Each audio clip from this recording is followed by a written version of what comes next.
හොඳයි. 2026 මාර්තු 1 වෙනිදා දේව මෙහෙයට පැමිණි ඔබව යේසුස් වහන්සේගේ නාමයෙන් ආදරයෙන් පිළිගන්නවා. 2026 மார்ச் மாதம் 1ஆம் தேதி ஞாயிற்றுக்கிழமை ஆராதனைக்கு வந்திருக்கிறதான உங்களை அன்புடன் வாழ்த்தி வரவேற்கிறோம். Welcome to the Mount Carmel Church service today, the 1st of March 2026, and may we learn the word jubilantly. ප්‍රීතියෙන් උන්වහන්සේගේ වචනයට ඇහුම්කන් දෙමු. சந்தோஷமாக ஆண்டவருடைய வார்த்தைக்கு நாங்கள் செவி கொடுப்போம். අද මගේ දේශනය මේ දේශනා මාලාවේ තෙවන එසේ නැත්නම් තුන්වන කොටසය. அப்ப இன்றைய பிரசங்கமானது அந்த பிரசங்க தொகுப்பின் 3வது பிரசங்கமாக இருக்கிறது. Today's sermon is part 3 of the recently commenced series that I have started preaching. පළවෙනි එකේ මම කියලා දුන්නා. முதலாவது பிரசங்கத்திலே நான் உங்களுக்கு கற்றுக் கொடுத்தேன். යේසුස් වහන්සේ කියනවා இயேசு கிறிஸ்து சொல்லுகிறார், යොහන් බවතිස්ත තමයි ඒ මලාකි පොතේ කියලා තියෙන ඒ අනාගත වතුරුවරයා කියලා. யோவான் ஸ்நானன் தான் மல்கியா புத்தகத்திலே கூறப்பட்டிருக்கிறதான அந்த தீர்க்கதரிசி என்று இயேசு கிறிஸ்து சொல்லுகிறார். In my first sermon I elucidated that Jesus confirmed that it was John the Baptist who was prophesied by the prophet Malachi. හරිද? சரியா? මතකද හොඳ நாட்டிයක් දැම්ම අය දෙන්න? ஞாபகம் இருக்கிறதா? ஒரு நல்ல நாடகத்தை அவர்கள் அங்கே நடித்தார்கள் என்று நாங்கள் பார்த்தோம். මේ එන්නේ ඔයාද වෙන කවුරු හරි එනවද? இந்த வாரவர் நீங்களா இல்லாட்டி வேற யாரும் சரி வர இருக்காங்களா? Remember I told you how both of them were putting up a show, a drama for the people's knowledge. Hey, are you the one who is to come? Or do we have to wait for another? ඉතින් මම කියලා දුන්නා. அப்ப நான் உங்களுக்கு கற்றுக் கொடுத்தேன். යොහන් බවතිස්ත අලුත් ගිවිසුමේ හිටියට யோவான் ஸ்நானன் புதிய ஏற்பாடிலே இருந்ததற்கு ඔහු අලුත් ගිවිසුමට 100% අයිති වන්නේ නැහැ. அவர் புதிய ஏற்பாட்டுக்கு 100% சம்பந்தப்பட மாட்டார். அவன் உங்கள் மச்சானா? அவர் அதுதான் அவர். அப்போ தமிழர்கள் மோசே அவன் ஆபிரகாம் சொன்னான், தாவீது பாடினான், ஏதோ இவங்க மச்சான் மாதிரி விளங்குதா? அதெல்லாம் அவனுவன் இல்லை. ஓகே. ඉතින් හැබැයි ඔහු පරණ ගෙවිසුම ඒකෙත් නැහැ. ஆனால் அவர் பழைய ஏற்பாட்டுக்கும் அங்கே சார்ந்தவர் அல்ல. Now John the Baptist was not necessarily in the New Testament after Jesus established the New Testament, but he was in the New. But neither was he in the Old. So he was the one who was bridging the Old Testament with the New. ඔහු තමා පරණ ගිවිසුමයි අලුත් ගිවිසුමයි පාලමක් හැටියට සම්බන්ධ කරන්නේ. அப்ப அவர்தான் பழைய ஏற்பாடையும் புதிய ஏற்பாடையும் ஒரு பாலமாய் இருந்து அவர் சம்பந்தப்படுத்துகிற நபராய் இருக்கிறார். ඒක පළවෙනි දේශනේ මම කියලා දුන්නා. அது முதலாவது பிரசங்கத்திலே நான் உங்களுக்கு கற்றுக் கொடுத்தேன். දෙවෙනි එකේ මම කියලා දුන්නා. இரண்டாவது பிரசங்கத்திலே உங்களுக்கு நான் கற்றுக் கொடுத்தேன். පරණ ගිවිසුමේ අන්තිම පොත මලාකි පොත නෙවෙයි. பழைய ஏற்பாட்டிலே கடைசி புத்தகமானது மல்கியா புத்தகம் அல்ல, සකරියා පොත කියලා. சகரியா புத்தகம் என்று. Then in my second sermon I taught that the last book of the Old Testament is not the book of Malachi but the book of Zechariah. ඉතින් මම අලුත් ගිවිසුමේ අවසාන පොත වන එලිදරව් පොතයි, அப்ப நான் புதிய ஏற்பாட்டில் இருக்கிறதான கடைசி புத்தகமாகிய வெளிப்படுத்தல் விசேஷத்தையும் Zechariah පොතයි සංසන්දනය කරලා පෙන්නවා. சகரியா புத்தகத்தையும் அங்கே ஒப்பிட்டு பார்த்து நான் உங்களுக்கு காண்பித்தேன். ඔය පොත් දෙකේ පමණක් තිබෙන, ඔය පොත් දෙකට පමණක් ආවේනික මාතෘකා තිබෙනවා කියලා. මතකද? அந்த புத்தகத்துக்குள்ளே இருக்கிற தலைப்புகள் மாத்திரம், அந்த புத்தகத்துக்கு சார்ந்த காரியங்களை மாத்திரம் தலைப்புகளாக நான் உங்களுக்கு எடுத்து காண்பித்தேன். I compared the book of Zechariah with the book of Revelation and I showed you some unique messages that are found in both of those books but not found elsewhere in the Bible, in the Old Testament or the New. එතකොට දැන් අපි කොතනටද පිවිස සිටින්නේ? இப்போ நாங்க எந்த இடத்துக்கு வந்திருக்கிறோம்? කවුරු හරි මේ දෙක බලලා නැත්තම් පස්සේ හරි මේ දෙක බලා ගන්න YouTube එකේ තියෙනවා. யாராவது அதை பார்த்திருக்காவிட்டால் நீங்கள் பிறகு சரி பாருங்கள், யூடியூப்ல அது இருக்குது. Those of you who still haven't watched those two sermons, they are on YouTube, so you can update yourselves eventually. ඉතින් අපි මොනවද කොයි තැනටද ඇවිල්ලා ඉන්නේ? இப்போ நாங்க எந்த இடத்துக்கு வந்திருக்கிறோம்? So where are we in our sermon? எங்களுடைய பிரசங்கத்துல நாங்கள் இருக்கோம். යොහන් බවතිස්ත කියන චරිතය யோவான் ஸ்நானன் என்கிறதான அந்த கதாபாத்திரம் පරණ ගිවිසුමේ නෑ. பழைய ஏற்பாட்டிலே இல்ல. හැබැයි පරණ ගිවිසුමේ ඔහු ගැන ප්‍රකාශනය වෙනවා. ஆனால் பழைய ஏற்பாட்டிலே அவரை குறித்து அங்கே சொல்லப்பட்டிருக்கிறது. John the Baptist was not from the Old Testament, although the Old Testament prophesies about him. He is in the New Testament. ඔහු ඉන්නවා අලුත් ගිවිසුමේ. அவர் புதிய ஏற்பாட்டிலே இருக்கிறார். නමුත් අලුත් ගිවිසුම ස්ථාපිත කරන්නේ කවුද? ஆனால் புதிய ஏற்பாட்டை அங்கே ஏற்படுத்துகிறவர் யார்? යේසුස් වහන්සේ. இயேசு கிறிஸ்து. He is in the New Testament, but who inaugurated or instigated the New Testament? Jesus. එතකොට ඒ යේසුස් වහන්සේට මග සාදන්නා හැටියට ඔහු පැමිණියා. அப்ப அந்த இயேசு கிறிஸ்துவுக்கு பாதையை அங்கே ஆயத்தப்படுத்துவதற்காகத்தான் அவர் வந்தார். He came, John the Baptist came to prepare the way for Jesus to come. හරිද? சரியா? එතකොට යොහන් බවතිස්ත කියන්නේ அப்ப யோவான் ஸ்நானன் என்று சொல்வது එක කකුලක් පරණ ගිවිසුමේ තියාගෙන ஒரு காலை பழைய ஏற்பாட்டிலே வைத்துக்கொண்டு එක කකුලක් අලුත් ගිවිසුමේ තියාගෙන ஒரு காலை புதிய ஏற்பாட்டிலே வைத்துக்கொண்டு අරකයි මේකයි සම්බන්ධ කරන තැනැත්තා. அதையும் இதையும் சம்பந்தப்படுத்துகிற நபர். So John the Baptist has one foot in the Old Testament and another in the New, and he bridges both by standing in that gap. ඒක තේරෙනවනේ ඔයගොල්ලන්ට? அது உங்களுக்கு விளங்குது தானே? පස්සේ මම ගිය පාර කියලා දුන්නා. එන්න ලොකු බෝම්බයක් දැම්මා. அப்ப பிறகு அதிலே கடைசியாக நான் ஒரு பெரிய ஒரு குண்டை உங்களுக்கு தூக்கி போட்டேன். In my last sermon I dropped a bomb. I said, right? The meaning of Malachi. Malachi කියන නමේ තේරුම. மல்கியா என்கிறதான பெயரின் அர்த்தம். මොකක්ද ඒකේ තේරුම? என்ன அர்த்தம்?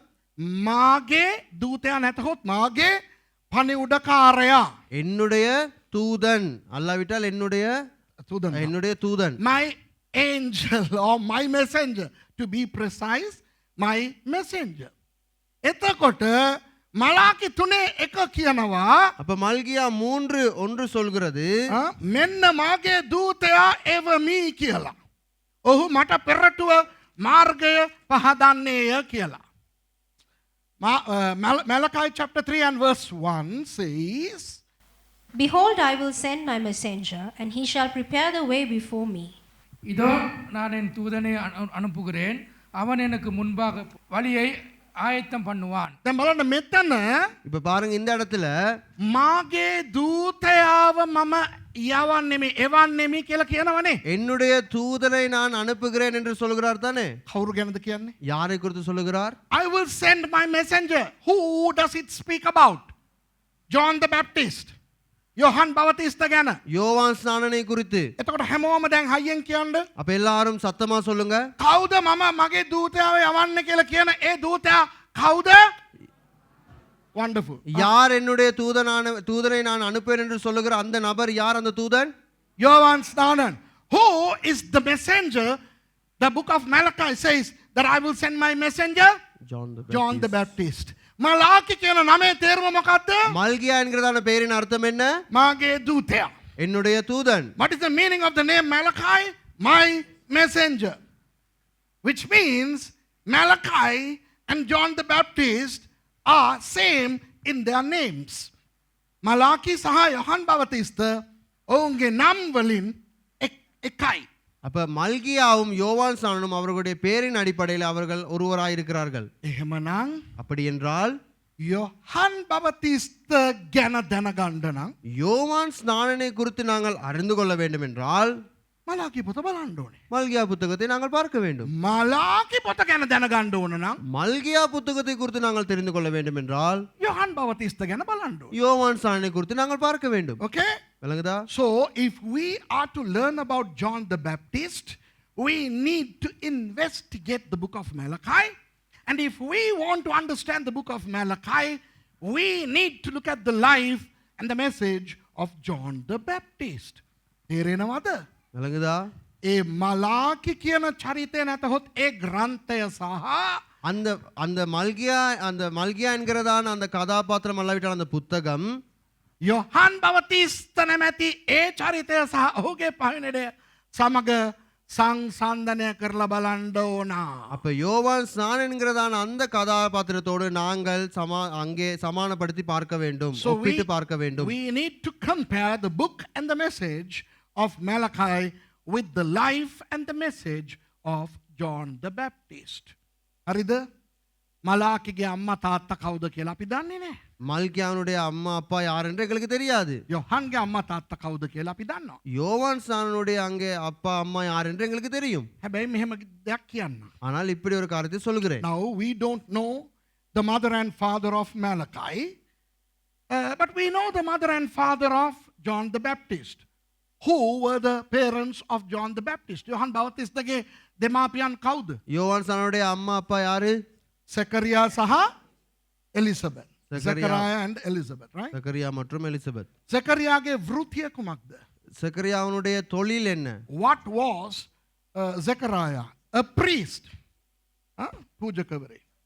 පරණ ගිවිසුමේ அவர் ஒரு ஆசிரியர் இருந்தார். பழைய ஏற்பாட்டிலே පූජකවරුන්ට කතා කරන්න අයිතිය දෙන්නේ දෙවියන් වහන්සේ කාටද? ஆசாரியர்களுக்கு கதைப்பதற்கு அனுமதி கொடுப்பது யாருக்கு? தேவன். පූජකවරුන්ට. ஆசாரியர்களுக்கு. In the Old Testament, பழைய ஏற்பாட்டிலே who was able and authorized to speak to the priests? Not the regular people. Listen. In the Old Testament, not every Dick, Tom and Harry can go and talk to a priest. අරණ කිවිසුමේ පූජකවරයෙකුට කතා කරන්න හැම ජිල් John කෙනෙකුටම බෑ. பழைய ஏற்பாட்டிலே ஆசாரியருக்கு கதைப்பதற்கு எல்லா நபருக்காகவும் அங்கே போய் கதைக்க முடியாது. පූජකවරුන්ට කතා කරන්න පූජකවරුන්ම යන්න ඕනේ. තේරෙනවද? ஆசாரியர்களுக்கு கதைப்பதற்கு ஆசாரியர்களே அங்கே செல்ல வேண்டும். To talk to the priests were sent by God. Okay? Malachi කාටද කතා කරන්නේ? மல்கியா யாருக்கு கதைக்கிறார்? අවස්ථා දෙකක කියනවා පූජකවරුනේ උඹලටයි මං කතා කරන්න කියලා. இரண்டு சந்தர்ப்பங்களிலே ஆசாரியர்களே உங்களுக்கு தான் கதைக்கிறேன் என்று அவர் சொல்லுகிறார். In two occasions Malachi says, hey you priests, I am talking to you. You priests who defile my name. මාගේ නාමය කෙලසන පූජකවරුනේ කියලා භයානක විදිහට බණිනවා.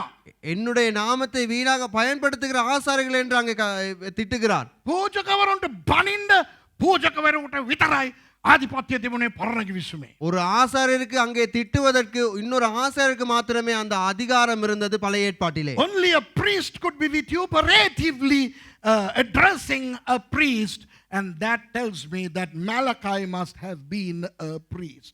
ඒකෙන් තේරෙනවා මලාකි පූජකවරයෙක් වෙන්න ඕනේ කියලා. තේරෙනවද? அப்ப அதன் அடிப்படையில் எங்களுக்கு தெரிகிறது மல்கியா ஒரு ஆசாரியராய் இருந்திருக்க வேண்டும். එතකොට නම බැලුවහම දෙන්නම එකයි මගේ දූතයා. இப்ப பேரின் அடிப்படையிலே நாங்கள் பார்த்தால் என்னுடைய தூதன், அது ரெண்டும் ஒரே அர்த்தமா இருக்கிறது. Nominally their names were the same. Malachi, my messenger. දැන් අපි දන්නවා දෙන්නම පූජක පක්ෂය. இப்ப எங்களுக்கு தெரியும் அடுத்தபடியாக இரண்டு பேருமே ஆசாரிய அந்த வம்சத்திலே வருகிறவர்கள். Now we know both Malachi and John the Baptist must have come from the priesthood. Okay. දැන් ඊළඟ එක තමයි இப்ப அடுத்ததுதான் මලාකි පූජකවරුන්ට බණිනවනම් மல்கியா அங்கே ஆசாரியர்களுக்கு அவர் திட்டுகிறாரா இருந்தால் එයා ඒගොල්ලන්ගේ ගොඩේ ඉඳගෙන බණින්න බෑනේ. அவர் அவருடைய அந்த கூட்டத்திலே இருந்து கொண்டு அவருக்கு திட்ட முடியாதே. Now Malachi was telling the priests off. So could he be in their company and scold them? No.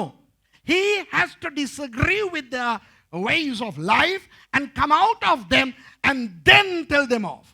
පූජකවරුන්ගේ කණ්ඩායමෙන් එළියට ඇවිල්ලා அந்த ஆசாரியருடைய அந்த குழுவிலே இருந்து அவர் வெளியே வந்து අඩෝ උඹලා හැරියල්ලා හරිද? நீங்களா திருந்துங்க சரியா? එහෙම කියන්න ඕනේ. அப்படி அவர் சொல்லணும். එතකොට මලාකි පූජකවරයෙක් වුණාට පූජකවරු එක්ක හිටියේ නැහැ. அப்படி என்றால் மல்கியா ஒரு ஆசாரியரா இருந்தாலும் அவர் அந்த ஆசாரிய கூட்டத்திலே அவர் இருக்கவில்லை. Malachi, albeit he was a priest, he was not with the priests. Yohan බවතිස්තත් එහෙමමයි. யோவான் ஸ்நானனும் அப்படியாப்பட்டவரே. මතකද මං කියලා දුන්න එක සැරයක් එසීන් වර එක්ක ගිහිල්ලා එයා සම්බන්ධ වුණා කියලා. ஞாபகம் இருக்கதா? நான் ஒருத்தரும் சொல்லி கொடுத்தேன், அவர் அந்த எசீன்களோடு அவர் போய் சேர்ந்ததை. Remember I preached about John the Baptist who removed himself from the priests and went and joined the Essenim, the Essenes. තේරෙනවද? விளங்குதா? එතකොට දෙන්නම ඒගොල්ලෝ දෙන්න දේශනා කරේ කොහමද? அப்ப அவங்க ரெண்டு பேரும் பிரசங்கித்தது எப்படி? How did Malachi and John the Baptist preach? දැන් මලාකි පොත ඔයගොල්ලෝ කියවලා තියෙනවනේ. இப்ப மல்கியா புத்தகத்தை நீங்க வாசிச்சிருக்கீங்க தானே? අනේ දෙවියන් වහන්සේ ඔයගලන්ට ආදරේ. එහෙම තමයි පටන් ගන්න. ஐயோ தேவன் உங்களை நேசிக்கிறார் அப்படித்தான் ஆரம்பிக்குது. අහන්නකෝ මම කියනවා සාමාන්‍යයෙන් இப்ப நான் சாதாரணமா சொல்லுவேன், ආදරේ කියනකොට ඒ විදියට කියපං කිරිකොකා කියලා. නේ? இப்ப அன்பு என்று வரும் பொழுது அந்த விதத்தில் அந்த அன்பாக அதை சொல்ல வேண்டும் என்று நான் சொல்லியிருக்கிறேன். Remember, I have taught umpteen times, you got to be expressive when you say certain things. So when you say, I love you, better say it in a loving way. I love you. මංගාට ආදරේ. நான் உங்களை நேசிக்கிறேன். අර මම ඔයාට ආදරේ කියලා කියනකොට ආදරේ නැතත් එයා තුළ ආදරයක් නිෂ්පාදනය වෙන්න ඕනේ. இப்ப அந்த அன்பு என்று நான் உங்களை நேசிக்கிறேன் என்று சொல்லும் பொழுது அவருக்குள்ளே அன்பு இல்லாவிட்டாலும் மற்றவருக்குள்ளே அந்த அன்பு அது உருவாக வேண்டும். You got to say, I love you in such a way that if that person doesn't have any love, that person should develop a love. Wow. I love you. මං ඔයාට ආදරේ. நான் உங்களை நேசிக்கிறேன். හරිද? මේ මං ඔයාට ආදරේ හරිද? நான் உங்களை நேசிக்கிறேன் சரியா? ගෙවල් වල වලියන්නේ ඇයි දන්නවද? வீட்ல பிரச்சனை போறது ஏன் தெரியுமா? ස්වාමි පුරුෂයා භාර්යාවට කියනවා கணவன் மனைவிக்கு சொல்றாரு, වලියක් යනකොට ගෑණි කියනවා මිනිහට බයිබලේ කියලා තියෙනවා මට ආදරේ කරන්න කියලා. அங்க மனைவி அந்த சண்டை பிடிக்கும் பொழுது மனைவி சொல்லுவா, வேதத்துல சொல்லியிருக்கேன் நேசிக்க சொல்லி. During a quarrel, the wife says to the husband, the Bible says you ought to love me. ඒකට මූ මොනවද දන්නවද කරන්නේ? அப்ப அதுக்கு இந்த கணவர் என்ன தெரியுமா செய்வாரு? මං ඔබට ආදරේ. நான் உன்னை நேசிக்கிறேன். ඒකවත් දන්නේ නැද්ද හෙනහුරි? அதுவும் தெரியாதா பண்டி? For which this guy responds by saying, don't you know, you idiot, that I love you? I love you. මං ඔබට ආදරේ. நான் உன்னை நேசிக்கிறேன். ඒ ගෑණිට තියෙන ආදරෙත් නැති වෙයි. அந்த பெண்ணுக்கு இருக்கிற அன்பு இல்லாம போயிரும். She will lose even the love that she had. නේද? එහෙම කියන්න හොඳ නැහැ. இப்ப அப்படி சொல்றது சரியா? ඒ වගේම යකාව දුරු කරනකොට කොහොමද ඉතුරු කරන්න ඕනේ? இதே நாங்க பிசாசை விரட்டும் பொழுது எப்படி விரட்டணும்? How should you cast the devil out? යකා යන්න பிசாசே போங்க, අපිට දේව මෙහෙයක් කරන්න තියෙනවා. எனக்கு ஆராதனை ஒன்று செய்ய இருக்குது. යන්නකෝ. போங்கல. අනේ ஐயோ, ගෝකෝ devil. Go in the name of Jesus. La, I'm telling you, go. එහෙම යක්ක දුරු කරන්න පුළුවන්ද? அப்படி பிசாசு விரட்ட முடியுமா? මතකද මං කිව්වා එක දවසක් යකෙක් දුරු කරන්න පල්ලියට ගෙනාවා. ஞாபகம் இருக்குதா நான் சொன்ன ஒருத்தன் ஒரு பிசாசு விரட்டத்துக்கு சபைக்கு கொண்டு வந்தாங்க. නවර සභාවකට ඒ යකා ෆෑන් එක උඩ නැගලා ඉඳගත්තා.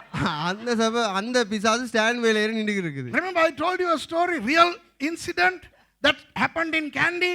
They brought a demon possessed man. He got himself onto the fan. Pastor பலன கேனா சாத்தான் වැටෙන්න එපා. බහැලා එන්න. பாஸ்டர் கீழ இருந்து சொல்றாரு, பிசாசு விழுந்துறாத கீழ இறங்கி வா. The pastor was saying, hey Satan, don't fall. Please come down. මතකද pastor රාජා මතකද? එහෙම යක්ක දුරු කරන්න බෑ. அப்படி பிசாசு விரட்ட முடியாது. එතකොට යකා කියයි මම යන්නම් මම මාත් එක්ක කිරි බෝලේ නටපන්. அப்ப நான் போறேன், என்னையோட நீங்க விளையாடணும். මේ යකා කොහෙන්ද? இந்த பிசாசு எங்க இருந்து? කට්ටඩියා ගැන දැම්ම. දඩින් බිඩින් ද. හරි හරි. අත මතක් කරන්න එපා. යකා දුරු කරනකොට ඵලයන් යේසුස් වහන්සේගේ නාමයෙන් කියලා කියන්නේ. பிசாசு விரட்டும் போது போ இயேசுவின் நாமத்தில் என்று நாங்க சொல்லணும். සමහර යක්ක දුරු කරනකොට මුන් යක්ක දුරු කරනවද යකා මූව දුරු කරනවද කියලාවත් මට තේරෙන්නේ. சிலர் பிசாசு துரத்தும் பொழுது இவங்க பிசாசு துரத்தாங்க, அப்படி பிசாசு இவங்கள துரத்துதான்னு தெரியாது. Sometimes when I see people casting demons out, I don't know whether they are trying to cast the demons out or the demon is trying to cast this pastor out. කොණ්ඩේ තියාගෙන හැම තැනම දාඩි ඵලයන් යකෝ අයියෝ ඵලයන්කෝ දෙයියා කියලා කියන තරමට ඉන්නේ. வேர் தூத்தி தலையை பிடிச்சிக்கிட்டு ஐயோ போ, ஐயோ போய் தொலை அப்படின்னு சொல்றாங்க. You know, some pastors, they toil with some demons. Some people say, oh, it took 5 hours for the devil to leave. පැය 5ක් ගියා යකා යන්න කියලා සමහර කෙනා. 5 மணித்தியாலம் சென்றது அந்த பிசாசு போவதுக்குன்னு சில பேர் சொல்லுவாங்க. මතකද ලයිට් හවුස් එකේ යකෙක් ඇවිල්ලා ஞாபகம் இருக்குதா? லைட் ஹவுஸுக்கு ஒரு பிசாசு வந்து පාස්ටර්ලා කාමරයට ගිහිල්ලා යක්ක දුරු කර කර ඉන්නවා. பாஸ்டர் வந்து அந்த பிசாசையும் கூட்டிக்கிட்டு பாஸ்டர் எல்லாம் சேர்ந்து ஒரு ரூமுக்கு போய் அந்த பிசாசு துரத்திக்கிட்டு இருக்காங்க. මං ඕකන් ගහගෙන ඉන්නවා ස්ටේජ් එකේ. பாஸ்டர் ஓகன் அடிச்சுக்கிட்டு இருக்காரு ஸ்டேஜ்ல. පස්සේ මර්සි මට කිව්වා அப்ப சகோதரி மேர்சி வந்து பாஸ்டர் இடத்துல சொல்லியிருக்காங்க, කියලා බලන්න මොනවද වෙන්නේ කියලා. கொஞ்சம் போயிட்டு பாருங்க என்ன நடக்குது அப்படின்னு. මං ගියා. நான் போனேன். බැලුවා பார்த்தேன் පාස්ටර්ලා දෙන්නෙක් ගෑණියව අල්ලගෙන තව දෙන්නෙක් අන්‍ය භාෂාවෙන් යාඥා කරන තව එක්කෙනෙක් දුරු කරනවා. 2 பாஸ்டர் அந்த பெண்ணை 2 பக்கம் எடுத்து பிடிச்சிக்கிட்டு இருக்காங்க இன்னொரு பாஸ்டர் அந்நிய பாஷையில ஜெபிச்சிக்கிட்டு இருக்காங்க இன்னொரு 2 3 பாஸ்டர் அந்நிய பாஷையில ஜெபிச்சிக்கிட்டு இருக்காங்க මම ගිහලා දුන්නා කනට එක. நான் போய் குட்டத்தை செவிட்டு கொண்டேன் ඇයි පාස්ටර් ගැහුවේ කියලා. ஏன் பாஸ்டர் அடிச்சீங்க ඵලයන් ගිහලා සර්විස් එකේ ඉඳ ගන්න කියලා. போய் சர்வீஸ்ல உட்கார் அப்படின்னு சொல்லி அனுப்புனேன் පූර්ණවත්ත පාක්‍යම් මතකද රාජා? You see, sometimes, you have to cast the demon out the way you cast demons out. And you have to love the way you ought to love. Yeah? හැබැයි ஆனால் මලාකි පොත පටන් ගන්නේ කොහොමද දන්නවද? மல்கியா புத்தகம் எப்படி தெரியுமா தொடங்குறது දෙවියන් වහන්සේ කියනවා මම උඹලාට ප්‍රේම කරමි කියලා. தேவன் சொல்லுகிறார் நான் உங்களை நேசிக்கிறேன் உங்களுக்கு அன்பு செலுத்துகிறேன் The book of Malachi commences with God saying, I have loved you. But you know how he says? Not, I love you. මේ මම උඹලාට ආදරය කරා. එහෙම පටන් ගන්නෙ. ஆனா எப்படி தெரியுமா அங்க ஆரம்பிக்கப்படுது நான் உங்களை நேசிச்சேன் சரியா I have loved you. But you say, how have I loved you? Stupid idiots. Look at Esau and Jacob. I have loved Jacob and I have hated Esau. මම උඹලාට ප්‍රේම කරා. நான் உங்களை நேசிச்சேன் ඒ වුණාට තමුසෙලා අහනවා කොහොමද ප්‍රේම කරේ කියලා. ஆனா நீங்க என்கிட்ட கேக்குறீங்க எப்படி நீங்க எங்களை நேசிச்சீங்க அப்படி යාකෝබ් ඒසාවගේ සහෝදරයා නෙවෙයිද ඔයි? யாக்கோவும் ஏசாவும் அவங்க சகோதரர்கள் இல்லையா මම ඒසාව ද්වේෂ කරලා. ஆனால் நான் ஏசாவை துவேசித்து යාකෝබ්ට ප්‍රේම කරා. நான் யாக்கோவை நேசித்தேன் එන්න එපා. එන්න එපා. வராத என்கிட்ட එහෙම කතා කරන්නේ. அப்படிதான் கதைக்கிறாரு ඇයි දන්නවද? ஏன் தெரியுமா මම ඒ දේශනා කරන්න කලින් දෙවනාසෝක කිව්වේ. நான் அந்த பிரசங்கம் செய்வதற்கு முன்பதாகத்தானே இயேசு கிறிஸ்து அதை சொல்றாரு මගේ දේශනාව අහලා තිබ්බනම් ලස්සනට කියයි. ஏன்னு பிரசங்கத்தை அவர் கேட்டிருந்தாருன்னா அழகா அவர் சொல்லியிருப்பாரு No, what I'm trying to say is the book of Malachi is a strong rhetoric tome. Malachi පොත කියන්නේ ඉතා බලවත් අර මොකක්ද කියන්නේ කර්කස තරවට්ටුවේ ප්‍රකාශනයක්. மல்கியா புத்தகம் என்பது ஒரு கடுமையான குற்றங்களை எடுத்தியம்பும் ஒரு நூல். தெரியாது? விளங்குதா பபா ஹுக்குங் நே. அந்த சும்மா தாலாட்டெல்லாம் அதுல இல்ல අර නලවන தாலாட்டிக்கிட்டுலாம் இருக்காது නලවි සරසි ඒව නෑ මලාකි පොතේ. The book of Malachi doesn't cuddle you. It doesn't caress you. It's very strong. Yohan බෞතිස්ත ගැන බලමු. யோவான் சாணனை குறித்து பார்ப்போமே එයාගේ දේශනාව පටන් ගන්නේ කොහොමද? அவருடைய பிரசங்கம் எப்படி ஆரம்பிக்கிறது Now let's look at John the Baptist. How does he commend his servant? ප්‍රේමවන්තයනි. அன்பார்ந்தவர்களே Dearly beloved. එහෙමද? அப்படியா නැත්තම් දෙවියන් වහන්සේගේ ජනයානිනි. இல்லாட்டி தேவனுடைய ஜனத்தாரே Oh people of God. Oh church. සභාව. சபை එහෙමද? அப்படியா පොළොංගු පැටවුනි. விரியன் பாம்பு குட்டிகளே You children of vipers. මගේ අම්මෝ. කොහමද අද පාස්ටර් කෙනෙක් ඇවිල්ලා එහෙම පටන් ගත්තොත්? இப்ப இந்த காலத்துல அப்படி பாஸ்டர் வந்து ஆரம்பிச்சா எப்படி இருக்கும் අපි දේශනාව පටන් ගමු. இப்ப நாங்க பிரசங்கத்தை පොළොංගු මවුන්ට් කාමල් සභාවට ඇවිල්ලා ඉන්න පොළොංගු පැටවුනි. மவுண்ட் காமல் சபைக்கு வந்திருக்கதான விரியன் பாம்பு குட்டிகளே Imagine if I start a sermon by saying, welcome you sons and daughters of vipers who have come to Mount Carmel Church.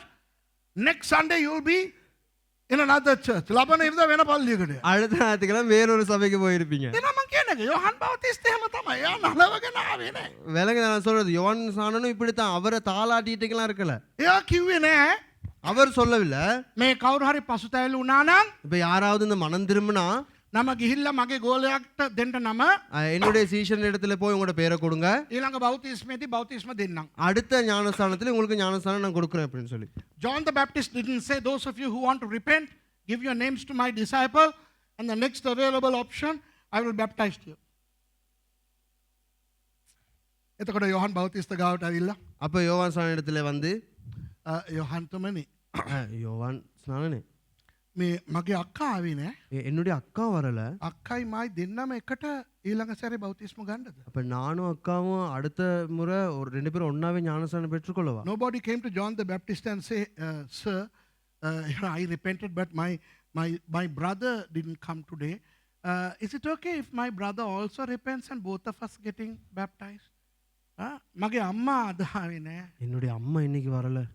අම්මත් ඇවිල්ලා මම බෞතිස්ම ගන්න එක මගේ අම්මා බලන්න ඕනේ. நான் ஞானஸ்நானம் எடுக்கிறது என்னுடைய அம்மாவும் பார்க்கணும். යහන් බෞතිස් ගාවට ඇවිල්ලා කිව්වද?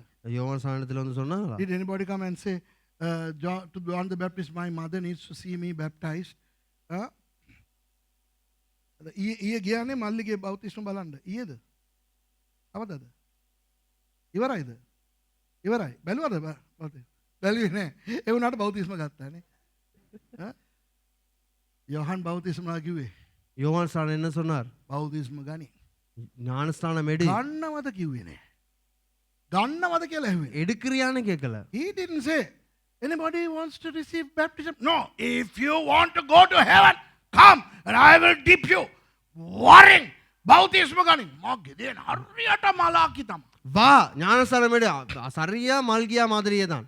එතකොට அப்பொழுது තව සමහන කීපයක් මම ඔයගලන්ට පෙන්වන්නද? அப்ப சில சமானமா இருக்கிற காரியங்களை நான் உங்களுக்கு காண்பிக்கவா? මම 9ක් මෙතන ලියාගෙන තියෙනවා අපේ පරිවර්තකයා වෙනුවෙන්. 9 காரியங்கள் இங்கே பாஸ் எழுதியிருக்கிறாரு மொழியாக்கம் செய்வதற்காக. පට් ගාලා ඒ 9 බලලා சீக்கிரமாய் வேகமாய் நாங்கள் அந்த 9 காரியத்தையும் பார்த்துவிட்டு දේශනාව හමාර කරනකොට මම කියන්නම් මොනවද කරන්න ඕනේ කියලා. பிரசங்கத்தை முடிக்கும் பொழுது நான் சொல்லுகிறேன் என்ன செய்ய வேண்டும் என்று. Okay, now I am going to draw synonyms from the book of Malachi to John the Baptist and the New Testament, and then towards the end of the message we'll see what we are supposed to do.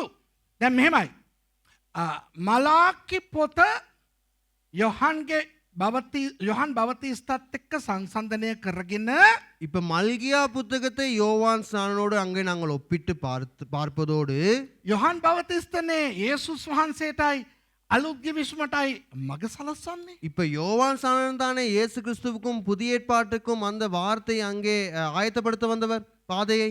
ඉතින් ඒ මලාකි පොතයයි අලුත් ගිවිසුමයි සංසන්දනය කරලා අපි බලමු. அப்ப அந்த மல்கியா புத்தகத்தையும் புதிய ஏற்பாட்டையும் நாங்கள் ஒப்பிட்டு பார்ப்போம். So we will compare the book of Malachi with John the Baptist, and since he is the one who paves the way for the Messiah Jesus, who inaugurates the new covenant, let's look at the New Testament elements, some of them that are shown in the book of Malachi. Are we ready?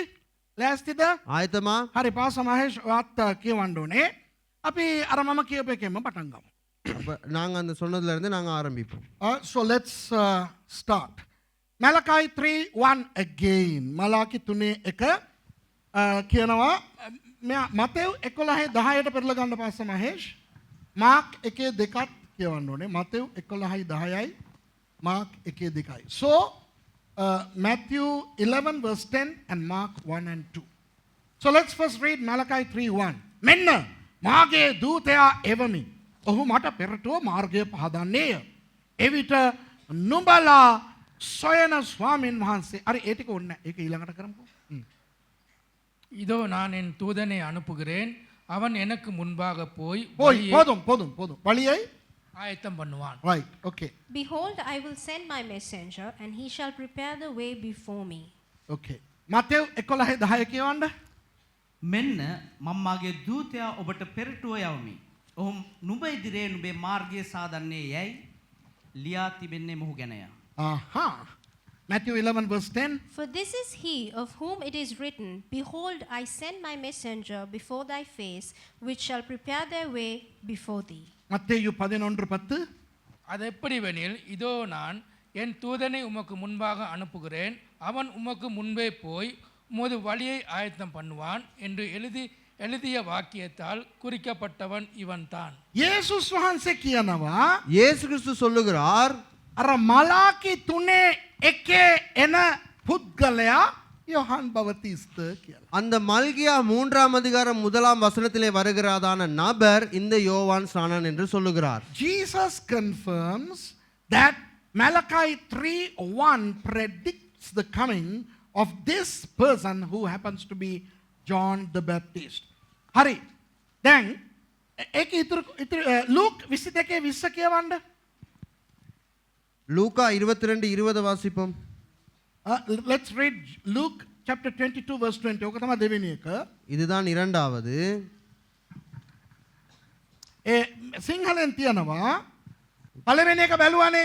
முதலாவது நாங்க பார்த்துட்டு வந்தானே, මගේ දූතයා. என்னுடைய தூதன். කවුද? யார்? යොහන් බවතිස්ත. யோவான் ஸ்நானன். කොහෙද ඒක සනාත වෙන්නේ? எங்கே அது அங்கே உறுதிப்படுத்தப்படுகிறது? මතෙව් 11:10. மத்தேயு புத்தகம் 11ஆம் அதிகாரம் 10ஆம் வசனத்திலே. There are three things that I'm going to show from Malachi 3:1, the first of which is my messenger. And Matthew 11 verse 10 confirms that my messenger of Malachi 3:1 is John the Baptist. So one has been dealt with. Okay, now read the second section of Malachi 3:1. Then Malachi 3:1 ඉතුරු ටික කියවන්න. இப்ப மல்கியா 3ஆம் அதிகாரம் 1ஆம் வசனத்தின் மிகுதி பகுதியை வாசியுங்கள். එවිට නුඹලා සොයන ස්වාමීන් වහන්සේ හදිසියේ තමන් මාලිගාවට එනසේක. හරි හරි ඒක කමන්න. සිංහලෙන් අරක කන පිට තියෙන. තමිழ்ல அப்பொழுது நீங்கள் தேடுகிற ஆண்டவரும் நீங்கள் விரும்புகிற உடன்படிக்கையின் தூதனுமானவர் இல்ல ஆண்டவரும் உடன்படிக்கையின் தூதனுமானவர் உடன்படிக்கையின் தூதனுமானவர் ஆலயத்துக்கு தீவிரமாய் வருவார். தீவிரமாய் வருவார். கொஞ்சம் இருங்க. Read in English.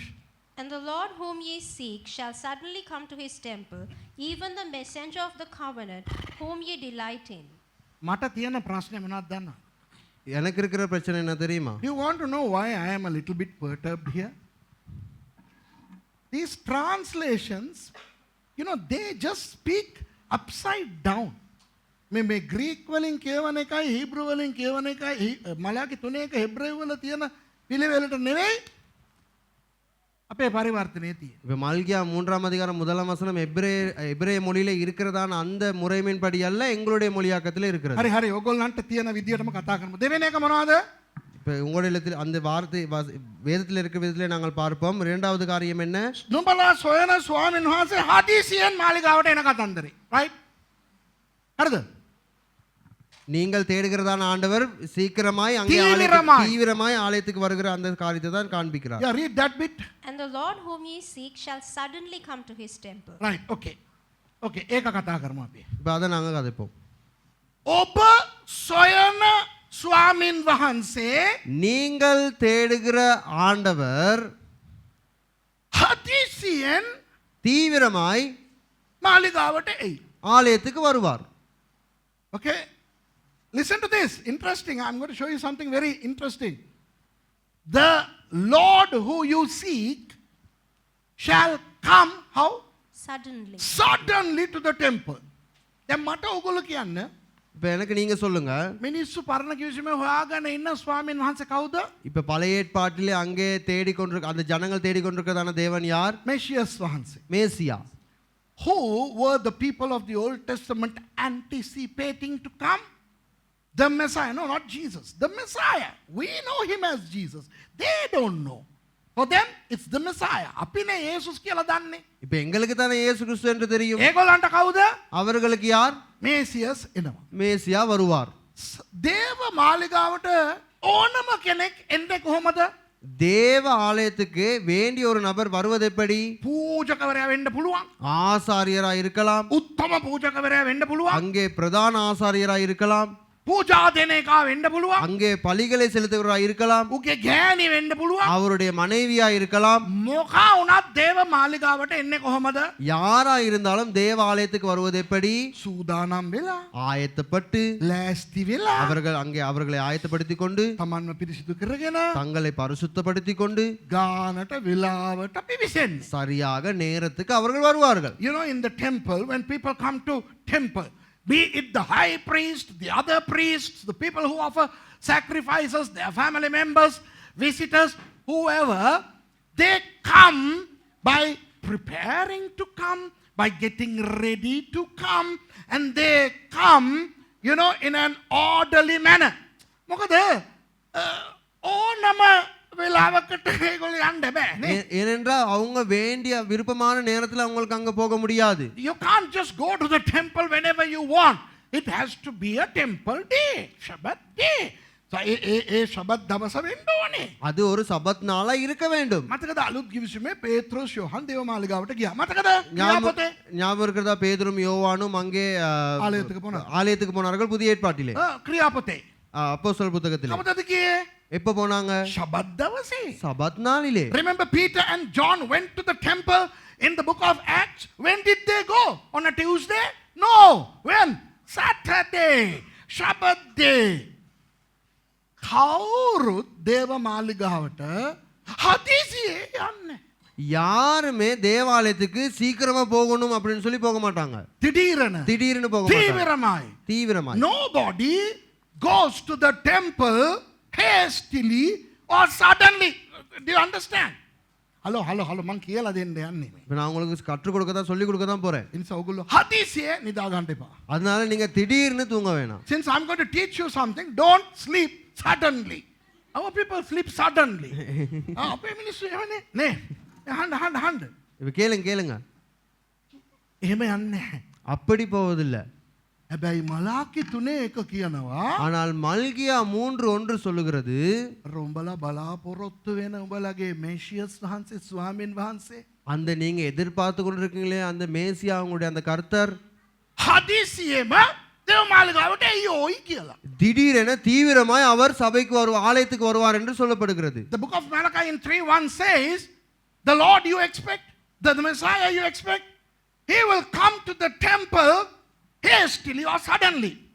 ඒකේ හීබ්‍රු වචනය ඔයිම් කියලා ඉවර වෙන්නේ. அதிலே அந்த எபிரேய சொல் ஒயிம் என்று முடிவடைகிறது. අර හදිසියේ නැත්තම් මොකද්ද හදිසියනේ සිංහලෙන් තියෙන. හදිසිය කියන වචනය ඉවර වෙන්නේ බහුවචනයකින්. அப்ப அந்த தீவிரமாய் என்கிறதான வார்த்தை ஒரு பன்மை சொல்லாக அங்கே முடிவடைகிறது எபிரேய மொழியிலே ஒயிம் என்று. The word that denotes suddenly in Malachi 1 ends with the Hebrew plural. Those of you who know Hebrew, check it out. Hebrew දන්න කට්ටිය මගේ දේශනා බලනවානේ බලා ගන්න Hebrew Bible. බහුවචනය. எபிரேயர் தெரிஞ்சவர்கள் என்னுடைய பிரசங்கத்தை கேக்குறீங்க தானே, நீங்க பாருங்க அது வந்து ஒரு பன்மை சொல்லாக இருக்கிறது. බහුවචනය කියන්නේ මොනවද? பன்மை சொல்லல் என்றால் என்ன? එක සැරයක් එන එක ගැන නෙවෙයි. ஒரு தடவை வருவதை மாத்திரமல்ல அந்த இடத்துல காண்பிக்கிறது. අඩුම තරමින් දෙසරයක් හදිසියෙන් එන්න ඕනේ. குறைஞ்சபட்சம் 2 தடவை சரி அவர் தீவிரமாய் வேகமாய் திடீரென வர வேண்டும். So to come suddenly in plural means the Messiah should come to the temple suddenly at least twice. Correct? එනවද? விளங்குதா?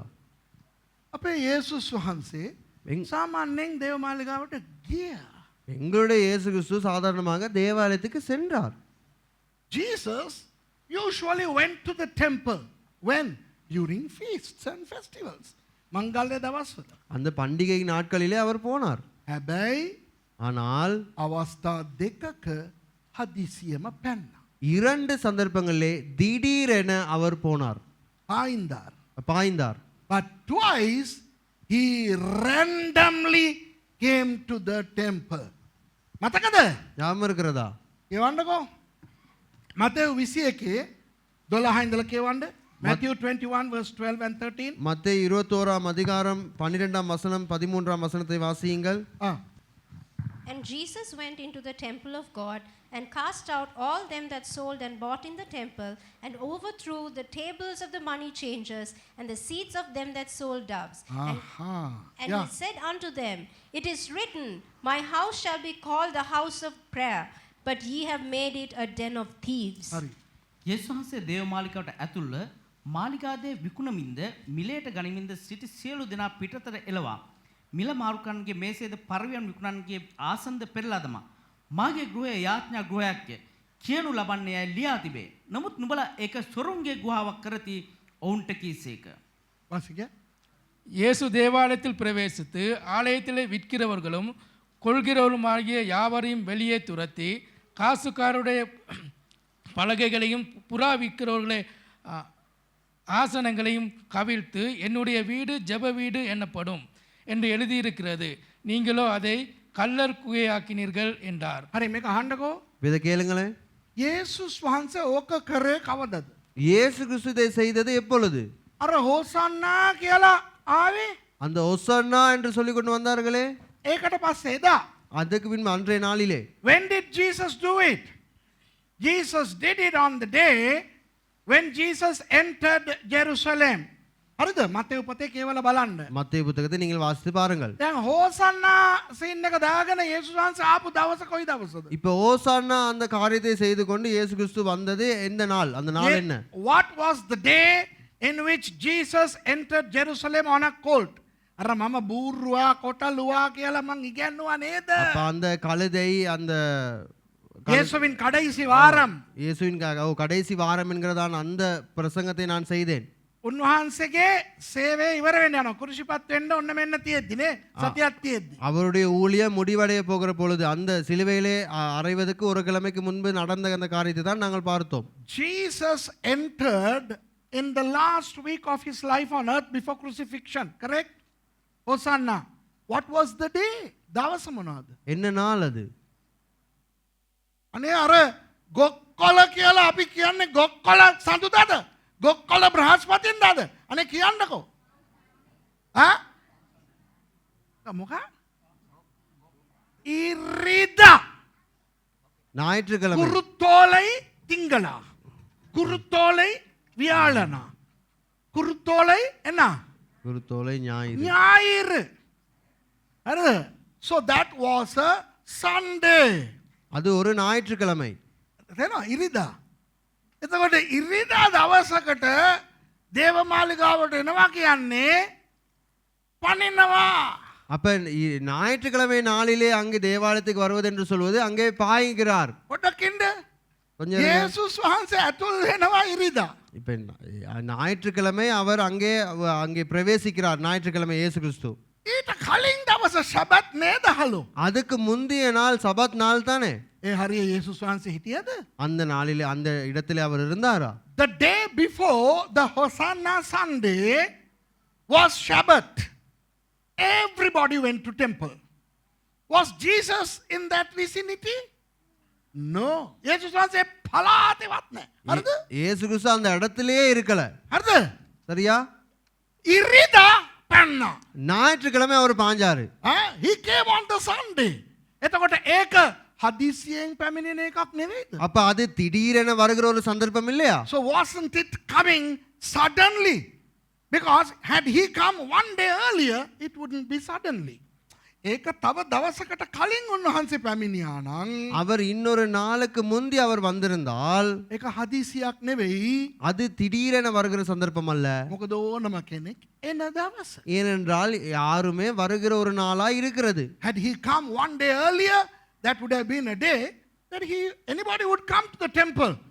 So by not coming on the day that he was supposed to come, but coming on the day that he was not expected, was a sudden visit of the Messiah to fulfill the prophecy of Malachi 3:1. එක දවසකට කලින් නැවිත් ஒரு நாளுக்கு முந்தி அவர் வந்து අල්ල වරාමල් வராமல் හරියට ඒ දවස පහුවෙලා ආපු එක சரியாக அந்த நாளை பிந்தி வந்தது මලාකි 3:1 අනාවැකිය ඉෂ්ට කිරීමට. மல்கியா 3ஆம் அதிகாரம் 1ஆம் வசனத்தின் அந்த தீர்க்க தரிசனத்தை நிறைவேற்றுகிறார். තකාමියෙන් ආවාය. හදිසියේ ආවා. திடீரென அங்கே தீவிரமாய் வந்தார். The Lord came suddenly. කවුරු හරි හදිසියේ එන්නේ මොකටද කියන්න? யாராவது திடீர்னு வாரது என்னதுக்குன்னு சொல்லுங்க பாப்போம். හදිසියේ ඇවිල්ලා හදිසි නැති වැඩක් කරන්න නෙවෙයිනේ. திடீரென வந்து அந்த அவசரம் இல்லாத ஒரு வேலையை செய்யாம இருக்கிறதுக்கு இல்லையா அவங்க வர்றது? People don't come suddenly to do something that they don't do suddenly. දැන් බලන්න. இப்ப பாருங்க. අපේ සභාවේ එක නෑ. සමහරු බලනවා අලුත් සභාව පටන් ගත්තාම ඒත් 9 මාරට ගේට්ටුව වහනවද කියලා ඊට පස්සේ 9 මාරට බෙල්ලම කපනවා. இப்போ நீங்கள் சில பேர் இங்கே சபையில் அப்படி இல்லை. சில பேர் இப்போ 9:30 மணிக்கு சபை இது கேட்டை மூடிட்டாங்களும் பயந்துக்கு இருப்பாங்க. அடுத்த முறை 9:30 மணி பிந்தி வந்தால் கழுத்தை வெட்டிடுவேன். People ask me, when the new church comes, would the rule that you have to come at 9:30 still be on? Yeah, it will be on, more vigorous. You don't come at 9:30, you are killed. Okay? සමහර පල්ලිවල இப்போ சில சபைகளிலே දේව මෙහෙ යනකොට සමහරු පරක්කු වෙලා එනවා. ஆராதனை அங்கே நடந்து கொண்டிருக்கும் பொழுது சிலர் அங்கே பிந்தி வருவார்கள். මැදින් ඇවිල්ලා ඉඳගෙන ஓ அப்படியே හදිසියේ එන්නේ. அவசரமா அப்படியே ஓடி ஓடி வந்து அப்படியே நடுவில் வந்து இப்படி உட்காருவாங்க. Some people come very hastily late to church and they go and sit ඉඳගත්තම මොනවද කරන්නේ? இருந்துகிட்டு என்ன தெரியுமா செய்வாங்க? ඉඳගෙන அப்படி පුතේ වේවාස. දැකලා තියෙනවද ඒ උඹ? அப்படி பார்த்துருக்கீங்களா? අට හොරු. கல்லனுங்க හොම්බට අනින්න ඕනේ. மூஞ்சிலே குத்தணும். හදිසියෙ එනවා වගේ එන්නේ. அவசரமா வாரது போல வாரது. එතකොට මේ ඔක්කොම ගායනා කරගෙන ඉන්නවා. இப்ப இங்க எல்லாரும் நாங்க நமஸ்கரிச்சுக்கிட்டு ஆராய்ச்சிக்கிட்டு இருப்போம். මේ මාර ආත්මිකයිලු. இவர் ரொம்ப ஆவியில நிரம்பின ஒரு நபராம். ඇවිල්ලා ඉන්දුගෙන යාඥා කරලා ඊට පස්සෙල්ල හිමීට මේ දේව මෙහෙට සැට් වෙන්නේ. அவர் வந்து அமர்ந்து அவர் மெதுவாக அப்படியே ஜெபிச்சிட்டு தான் அது அப்படியே எங்களுடைய ஆராதனையோடு அவர் சம்பந்தப்படுவாராம். මේ වගේ එකෙක්වත් මම අපේ හපාවේ නම් තියන්නේ නැහැ. අපේ නෑ. අලුතෙන් ආව නම් තියන්නේ. எங்க சபையில் அப்படி யாரும் இல்லை, ஆனா அப்படி யார் சார் இருந்தா அவனுங்களை இந்த இடத்திலே வைக்கிறது இல்ல. They come hastily but they sit and they pray and slowly join the service. ඒ වගේ වුණොත් නෑ මගදී නැගිටලා කවුරු හරි යන්න බැලුවොත් ඒ අයවත් මරනවා. அப்படியாப்பட்டவங்களும் இல்ல, பாதியில நடுவுல எலும்பி யார் சரி போறதா அவங்களே கழுத்தை வெட்டு வேணாம். You can't come late, you can't leave early because you can't do that in a plane. A church is much more important than a plane. Amen. නේද? පරක් වෙලා ඇවිල්ලා කලින් යන එක ගුවන් යානාවකට කරන්න බෑනේ නේ. இது பிந்தி வந்து நாங்க வெள்ளனா போக முடியாது, நாங்க ஒரு அங்க விமானத்துல போறதா இருந்தா දැන් මේ ප්ලේන් එක සමහරට බහින්න ඔන්න මෙන්න තියෙනකොට ආපහු කැරකෙනවා. இப்போ அந்த பிளேன் இறங்க இருக்கிற சந்தர்ப்பத்தில் இறங்காம திருப்பி அப்படியே சுத்திக்கிட்டு இருக்குது. Sometimes when the flight is about to land, they abort the landing and they go in circles. ඒගොල්ලෝ කියනවා, "කො පාස්ටර් ඩිලාන්, ඩිලාන්." பாஸ்டர் டிலான் මතකද වයි මායි ඉන්දියා ගියා. මේ මායි පාස්ටර් ඩිලාන් ඉන්දියා යනවා. பாஸ்டரும் பாஸ்டர் டிலானும் இந்தியாவுக்கு போறாங்க. I pastor Dylan and I went to India. අම්මා ලංකාවෙන් පිටත් වෙලා චෙන්නයි වලට ලෑන්ඩ් වෙනවා. මම මේ ජනෙලෙන් බලාගෙන ඉන්නවා. ඩිලානුත් බලනවා ගොඩයට මැජික් වගේ. අම්මෝ இப்ப මතකද ඩිලාන්? இலங்கையில இருந்து அங்க அந்த விமானம் எடுத்து இப்ப சென்னையில இறங்க போகுது இந்தியாவுல. ஆனா இப்ப ஜன்னல்ல நான் அழகா படி பாத்துக்கிட்டு இருக்கேன் ஆசையா. Now the plane was landing, right? We were just looking, enjoying. இந்த அம்மா ரோதே ஒன்ன வாதி வாங்க டிலான்ட்ட கோ දැන් බලපන් බං வாதி සංගාලා. இப்ப பாஸ்டர் டிலானு சொல்ற பாரு, இப்ப அந்த ரோத பிடி படும் அப்படின்னு சொல்லி බැස් වෙනනේ ඔය. அவர் இறக்கல தானே அவனுங்க. I ගාලා නැග්ගුවා. அவனுங்க அப்படியே திருப்பி மறுபடியும் மேல எடுத்துட்டானுங்க. You know, the pilot aborted the landing and the fellow just took off again without touchdown. එතකොට ආයෙ උඩට යනවා. இப்ப திருப்பி மேல போகுது. ඩිලාන් අහනවා පාස්ටර් ආපහු අරවා පල්ලෙහාට යනවනේ කියලා. பாஸ்டர் டிலான்னு சொல்றது பாஸ்டர் இப்ப மறுபடியும் அந்த கிட்ட பார்த்ததெல்லாம் திருப்பி கீழே போகுது. ඩිලාන්ට මම පඬිතයා වගේ කියලා දුන්නානේ දැන් මේ බලපන් පොළොව උඩට එනවා වදිනවා කියලා. දැන් ආපහු පොළොව පල්ලෙහාට යනවා. இப்ப The land is going below. இப்ப මොනවද பாஸ்டர் කියලා දන්නේ? பாஸ்டர் எல்லாம் தெரிஞ்ச மாதிரி பாஸ்டர் டிலானுக்கு இப்ப எல்லாம் சொல்லிக்கிட்டு இருக்கிறாரு தானே. இப்ப இப்படி நடக்குது, என்ன செய்யணும்னு தெரியல. මං කිව්වා නෑ මොකක් හරි වෙලා ඇති තව රවුමක් ගහලා බස්සයි කියලා. இப்ப நான் பாஸ் சொன்னேன் ஏதாச்சும் நடந்திருக்கும், இன்னொரு ரவுண்ட் அடிச்சுட்டு அவங்க திருப்பி கீழே இறக்கிடுவாங்கன்னு I சொல்லி நான் told சொன்னேன். Pastor Dylan, maybe he'll put another round and come and try another second attempt. No, the fellow was climbing all the way to 33,000 feet. 33,000කටම නැග්ගා. அவன் 33,000 அடி உயரத்துக்கே திருப்பி ஏறிட்டான். ලංකාවට ගෙනල්ලා බෑවා. இலங்கைக்கு வந்து திருப்பி இறக்கிட்டாங்க. Welcome to Katunayake. යකෝ අපි මේ මො ඉන්දියාවේ එයාපෝට් එක පෙන්නන්නද ගෙනිච්ච අපි. நீங்க எங்களை இந்தியா ஏர்போர்ட்டை சுத்தி காமிக்கிறதுக்கு எங்களை கூட்டு போனீங்க. ඩිලාන් මතකද? He landed in Colombo airport. Welcome to Katunayake airport. We were like, we were dumbstruck. Why? ඊට පස්සේ කියනවා அதுக்கு பின்பு சொல்றாங்க, කාලගුණය හරි නැති නිසා அந்த காலநிலை சரியில்லாதபடினாலே අපි ආවා. நாங்கள் வந்துட்டோம். ආපහු කාලගුණේ හරි ගියාම තෙල් පුරවගෙන යන් කියලා. மறுபடியும் காலநிலை சரியானது பின்பதாக அந்த பெட்ரோலை நாங்கள் அங்கே அதை நிரப்பி கொண்டு நாங்கள் மறுபடியும் போவோம் என்று சொல்கிறார். මං මර්සිට ෆෝන් කරපුවා මර්සි අහනවා ඔය සෑන්දිටිங்களா? சிஸ்டர் மாசி கால் எடுத்து கேட்குறாங்க, நீங்க போய் சேர்ந்துட்டீங்களா? ගියාද? I called Mercy. She asked me, have you reached India? අපි ආවා. ගිහින් ආවා. நாங்க போயிட்டு வந்துட்டோம். We came and we returned. දැන් බලන්න පොඩ්ඩක් ඉන්නකෝ. இப்ப பாருங்களேன், கொஞ்சம் இருங்களேன். ඒ වෙලාවේ இப்ப அந்த சந்தர்ப்பத்துல මම පයිලට් එක්ක ගේම් එකක් අදින්න පුළුවන්. நான் பைலட்டோட சண்டை பிடிக்க முடியுமா? Can I go and tell the pilot, "Oi pilot, මේ මම ආවේ දේශනා කරන්න." இப்ப எனக்கு சொல்ல முடியும், ஏய் பைலட் நான் வந்தது பிரசங்கிக்க, මට ඉන්දියාවේ වැඩ තියෙනවා. எனக்கு இந்தியாவுல வேலை இருக்கு. මට පෝස්ටර් ගහලා මගේ මීටිමක් තියෙනවා. எனக்கு அங்க போஸ்டர்லாம் அடிச்சு எனக்கு ஒரு மீட்டிங் அங்க ஆயத்தப்படுத்திருக்காங்க. තාමුසට ඕන විදියට මේ ප්ලේන් එක ආපහු ගෙනියන්න බෑ. உனக்கு விருப்பமான விதத்துல இந்த மறுபடியும் இந்த பிளேனை நீ அங்கிட்டு கொண்டு போக முடியாது. තාමුසනම් ඵලයන් ප්ලේන් එක අතක මට දීපන් පැරචුට් එකක් දොර අරපන් එනංගි. මේ අරිනවා දොර මම පැරෂුට් එකක් අරගෙන පැනලා. உனக்கு வேணா நீ போ, எனக்கு தான் பெருசுட்டா. தங்கச்சி இங்க வாங்க, எனக்கு பெருசுட்டு தாங்க, நான் பாய போறேன், கதவு திறங்க. දිලාන් උඹ ගිහිල්ලා එනකොට සූට්කේස් එකක් අරගෙන වරන්. பாசிலா நீங்க திருப்பி போயிட்டு வர நேரம் சூட்கேஸ் எடுத்துட்டு வாங்க, நான் போறேன் அப்படின்னு சொல்ல முடியுமா? පුළුවන්ද? முடியுமா? Can I decide, hey you pilot, you go to Sri Lanka if you want. I came to preach. I have more important things to do than go back to Sri Lanka and come. So get me a parachute. Hey woman, air stewardess, flight crew, open the door. Disarm the door. Open it. I am jumping. පුළුවන්ද? முடியுமா? පල්ලියේ දේව මෙහෙය ඉවර වෙන්න ඉස්සල්ලා சபை ஆராதனை முடிவதற்கு முன்பதாக මූ යනවා. இவர் போறாரு, මෙයා යනවා. இவங்களும் போறாங்க. කිරිකොක ඇයි? මට වැඩ තියෙනවා. எனக்கு வேலை இருக்கு එන. அப்படி சொல்றாரு. මගේ දුව එනවා කොළඹින්. என்னுடைய மக வராங்க கொழும்புல இருந்து, මගේ අක්කා එනවා. என்னுடைய அக்கா வராங்க. හරිද? சரியா? එරෙනවද? விளங்குதா? ප්ලේන් එකේ කරන්න බෑ. බනපන්කො ජනෙල්ල අරගෙන පුළුවන්. பிளேன்ல இதெல்லாம் செய்யுது, முடிஞ்சா ஜன்னலை திறந்துக்கிட்டு பாயுங்களேன். So what we are doing is we are compromising things. දැන් එනකොට එන්න ඕන වෙලාවේ. இப்ப வரும் பொழுது வர வேண்டும், அந்த வர வேண்டிய அந்த நேரத்திலே. යේසුස් වහන්සේ ඕනේ කියලා ආවේ නැහැ. යේසුස් වහන්සේ ඕනේ කියලාම ආවේ. இயேசு கிறிஸ்து வேண்டும் என்றே வராமல் இருந்தார். Jesus should have come one day earlier, the day everybody was supposed to show up. But Jesus comes on a Sunday to pay a sudden visit. To do what? To do a sudden thing. තකහනියෙම උන්වහන්සේ ආවේ அவர் திடீரென அங்கே தீவிரமாய் வந்தது. හදිසියෙන් ඇවිල්ලා හදිසි වැඩක් කරන්න. அவர் தீவிரமாய் வந்து ஒரு அவசரமாய் ஒரு வேலையை செய்வதற்கு. ඔයගලන්ට දන්නවද? உங்களுக்கு தெரியுமா? ඊට කලින් දවසේ යේසුස් වහන්සේ දේව මාලිගාවට ආවනම් அதுக்கு முந்தின நாள் இயேசு கிறிஸ்து தேவாலயத்துக்கு வந்திருந்தால் ඔය විදියට සල්ලි මාරු කරනයුන් සත්තු විකුණනයුන් දැකලා ඇතිද කියන්න? அதே போன்ற அந்த பணம் மாற்றுவர்களை, அங்கே மிருகங்களை விற்கிறவர்களை கண்டிருப்பாரா? නෑ.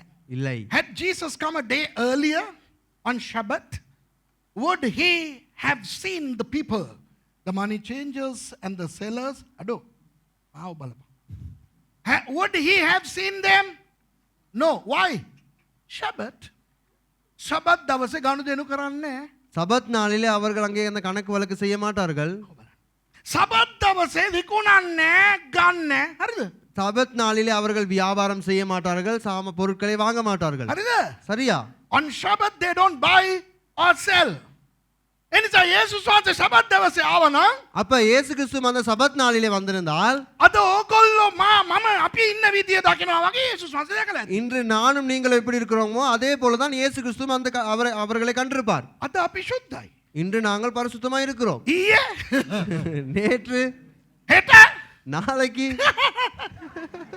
අද හවස இன்று மாலை, දැන් இப்ப now we are holy. Were we yesterday? Will we tomorrow? What about later today? එතකොට සෙනසුරාදා යේසුස් වහන්සේ දේව මාලිගාවට ආවනම් அப்ப இயேசு கிறிஸ்து சனிக்கிழமை அங்கே தேவாலயத்துக்கு வந்திருந்தால் මාර happy ඇයි? ரொம்ப சந்தோஷமா இருந்திருப்பாரு. තෝරා කියවනවා. ஐயோ, அந்த தோரா அவங்க வாசிக்கிறாங்க, ප්‍රශංසා කරනවා. அவங்க துதிக்கிறாங்க. Wow. Wow. So if Jesus came on the Saturday, he would have enjoyed the temple. Why? People would be reading the Torah and everybody would be spiritual. උන්වහන්සේ පැන්න ඉරිදා. அவர் பாய்ந்தார் ஞாயிற்றுக்கிழமை. இந்த பள்ளிයේ සල්පිල් இந்த அங்கே சபையில் அங்க சேல் நடக்குது. Jesus jumped on a Sunday and there was sales going on. Jesus වහන්සේ බැලුවා. අම්මට සිරි. Jesus වහන්සේ කිව්වා. ඒක ලියලා නැහැ. இயேசு கிறிஸ்து சொன்னார் அப்படி. අම්මට සිරි. තෝනානේ ඔය පෙරළුවා මේස ටික ගැව්වා ගාලා පැනුවා. යකෝ බලා මගේ පියාණන් වහන්සේගේ නිවස හොරු ගුහාවක් කරා කියලා. வந்து எல்லாத்தையும் அடிச்சு நொறுக்கி சொல்றாரு, டேய் நீங்க இது என்னுடைய பிதாவுடைய ஆலயத்தை நீங்க கள்ளர்களுடைய குகையா மாத்திருக்கீங்களா? Jesus was so angry, he whipped them, he turned the tables යේසුස් වහන්සේත් එක්ක මිනිස්සු ගේම් ඇද්දේ නැත්තේ ඇයි? இயேசு கிறிஸ்துவோடு அந்த ஜனங்கள் அவரோடு சண்டை பிடிக்கவில்லை, மறுபடியும் அவர்கள் பிரச்சனையை மூட்டவில்லை. ஏன் தெரியுமா? Why didn't the people, retaliate to Jesus? Because they knew that they were doing wrong. ඒගොල්ලෝ කරපු දේ වැරදි කියලා දැනගත්තා. ஏனென்றால் அவர்கள் செய்கிறது தவறு என்பதை அவர்கள் அறிந்திருந்தார்கள். දැන් මං කිව්වා නම් ඉරිදා දවස්වල පල්ලියේ සේල් තියන්න එපා කියලා මගෙත් එක ගේම් අදිනවා. ஆனா இப்ப ஞாயிற்றுக்கிழமை நாட்கள்ல நீங்க சபையில செயல் செய்ய வேண்டாம் என்று சொன்னா என்னோட பிரச்சனை போடுவாங்க. ඇයි දන්නවද? ஏன் தெரியுமா? ඒ මීහරක් දන්නේ ඒක වැරදි කියලා. அந்த எருவ மாடுகளுக்கு தெரியாது அது தவறுன்னு. උන් වැරදි කියලා දන්නව නම් කට වහගෙන ඉඳී. அது தவறுன்னு தெரிஞ்சா அவங்க வாயை மூடிக்கிட்டு அப்படியே இருப்பாங்க. අපි මේ වහලා හදන්නනේ සල්ලි එකතු කරන්නේ. நாங்க இந்த கூரையை செய்யறதுக்கு தானே காசு சேர்க்கிறோம். ජනෙල් හදන්නනේ අපි සේල් දාන්න. அந்த ஜன்னல்களை செய்யறதுக்கு தானே நாங்க இங்க சேல் செய்றோம். තේරෙනවද? ලොතරැයි ටිකට් එකක් හදලා විකුණනවා පල්ලිය ඇතුලේ. அந்த லாட்டரி டிக்கெட் செஞ்சு அதை சபைக்குள்ள விக்கிறது. They print a lottery book and they give to every believer. ඔයාට ටිකට් 10ක් විකුණ ගන්න පුළුවන්ද? එල්කාඩෝ එකේ brother රොහන්? பிரதர் ரோஹன் உங்களுக்கு எல்காடோல ஒரு 10 டிக்கெட் விற்க முடியுமா? පළවෙනි තෑග්ග උණු වතුර බෝතලේ. முதலாவது பரிசு ஒரு சுடுதண்ணி போத்தல். The first prize is a flask. තේරෙනවද? விளங்குதா? මොකටද? எதுக்கு? පල්ලියේ ජනෙල්ලේ දාන්න. சபையில அந்த ஜன்னல்களை பூட்டுவதற்கு. ඇයි ஏன்? දෙවියන් වහන්සේට සල්ලි නෑ ජනෙල්ලයක් දාලා දෙන්න. தேவனுக்கு பணம் இல்ல ஒரு ஜன்னலை போட்டு கொடுப்பதற்கு. ඒ නිසා ලොතරැයි ටිකට් විකුණලා ජනෙල්ලයක් දාලා දෙවියන් වහන්සේට දීපන්. அதனால ஒரு லொட்டரி டிக்கெட் செஞ்சு அதை வித்து தேவனுக்கு பணத்தை கொடு அந்த ஜன்னல் போடுறதுக்கு. ඒව කිව්වනම් මට බනිනවා. அப்படி சொன்னா எனக்கு திட்டுறாங்க. When I accuse these things, they scold me. Why? Because they don't see it as a mistake. ඒක වැරද්දක් කියලා ඒගොල්ලන්ට දන්නේ නැහැ. அதை ஒரு தவறாக அவர்களுக்கு அது விளங்க மாட்டேங்கிறது. මෙයාට මල පනිනවා, මෙයාට මල පනිනවා. இப்ப මෙයාට මල පනිනවා, මෙයාට මල පනිනවා. இவருக்கும் கோபம் வருது, இவங்களுக்கும் கோபம் வருது. Flower jumping for him and for her. Hey, මගේ දුව හැමදාම කොළඹ ඉඳන් ඉන්නේ. මාස 3කට සැරේ එන්නේ. அவங்க சொல்லுவோம், நீங்க சொல்லுவீங்க ஏண்ட மக ஒவ்வொரு நாளும் வராது, அது 3 மாசத்துக்கு ஒரு தான் என்னையவே பார்க்க வருது கொழும்புல இருந்து. ඒ ළමයා මාස 3කට පස්සේ එන්නේ. அந்த புள்ள 3 மாசத்துக்கு ஒரு தான் தான் வருது. මේක අනාගත වාක්‍යයක් නෙවෙයි. இது ஒரு தீர்க்க தரிசனம் இல்ல. ඔයා එහෙම ගියේ නෑනේ. හරිද? ඉතින් එයාට හවස 3 කෝච්චියේ යන්නත් තියෙනවා. அவருக்கு திருப்பி அவங்க மாலை 3 மணிக்கு இருக்கிறதான கோச்சிக்கு போகணும். එයාත් එක්ක ඉඳගෙන දවල් කෑම කන්න මම යන එකට කලින් යන්න එපාලු. පාස්ටර්ට ඕවා තේරෙන්නේ නැහැ. அவங்க நீங்க சொல்றீங்க அங்க பகல் சாப்பாடு சாப்பிட்டு போக சொல்றீங்க, உங்களுக்கு தெரியாது அங்க நேரம் போகிறது. මෙයාට මල පනින්නේ, මෙයාට මල පනින්නේ. இப்ப இவருக்கும் கோபம் வருவதற்கான காரணம் ඒ දෙන්න හිතනවා அவங்க 2 பேரும் நினைக்கிறாங்க ඒගොල්ලෝ කරන දේ හරි කියලා. அவங்க செய்யறது சரின்னு. Both of them are angry because I am scolding them for leaving church early because they think what they are doing is right. හැබැයි අර මිනිස්සුන්ගේ මේස පෙරලලා ඔක්කොම කරා උන් පාඩුවේ හිටියා. ஆனா அந்த ஜனங்களுடைய மேஜையெல்லாம் அங்கே பிரட்டி அவர்களுக்கு அடித்தார், எல்லாம் செய்தாரு. அவர்கள் அமைதியா இருந்தார்கள். උන් දන්නවා උන් කරපු දේ වැරදි කියලා. அவர்கள் அறிந்திருந்தார்கள் அவர்கள் செய்தது தவறு என்று. They knew what they were doing was wrong, so they kept their peace. හරිද? දැන් අරකට එන්නම් මම. இப்ப நான் அந்த காரியத்துக்கு வருகிறேன். ඔය විදියට තකහනියේ එනවා කියලා කියපු හෙබ්‍රේව වචනය බහු වචනයක් කිව්වනේ. இப்ப அந்த மாதிரி திடீரென வருகிறதான அந்த வார்த்தை ஒரு பன்மை சொல் என்று நான் சொன்னேன் தானே எபிரேய மொழியில. Remember I told you that Malachi 3:1 has a plural term for this sudden visit of the Messiah. එහෙමනම් යේසුස් වහන්සේ තවත් සැරයක් ඔය විදියටම ඇවිල්ලා කරලා තියෙන්න ඕනේ. அப்படி என்றால் இயேசு கிறிஸ்து இன்னொரு சந்தர்ப்பத்தில் அதே மாதிரி வந்து அவர் செய்திருக்க வேண்டும். කරාද? அவர் செய்தாரா? ඔව්. ஆம். යොහන් 2.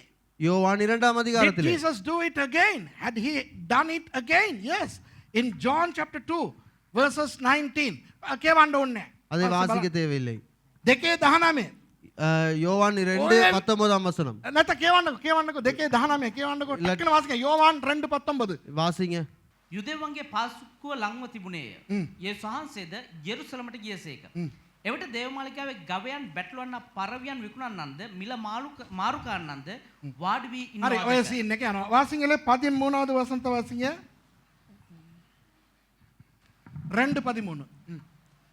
யோவான் 2:13. பின்பு யூதருடைய பாஸ்கா பண்டிகை சமீபமாக இருந்தது. அப்பொழுது இயேசு எருசலேமுக்கு போய் தேவாலயத்திலே ஆடு மாடுகளை புறாக்களாகிய இவைகளை விற்கிறவர்கள் அனைவரையும் காசுக்காரர் உட்கார்ந்திருக்கிறதையும் கண்டு. Okay, yes, you read.